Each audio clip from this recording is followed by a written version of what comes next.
I had a client that was selling lobsters to Canadian and US distributors. They got a new business salesperson in who said, I would love to sell to the Asian Rim. The owner was not comfortable at all. I explained that this is how trade credit works. This is how it could benefit their company. This is how this policy could actually help them make sales internationally. He said, okay, we'll give it a try. We were able to put the insurance in place. The buyer was approved and the sale went seamlessly.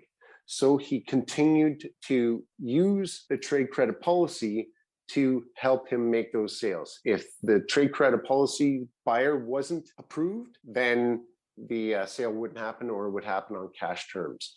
More of his book of business right now is selling to Asian buyers than it is to North American buyers. And he said his sales growth has gone from about 10% a year to 50% a year. So this is a policy that actually helped his sales.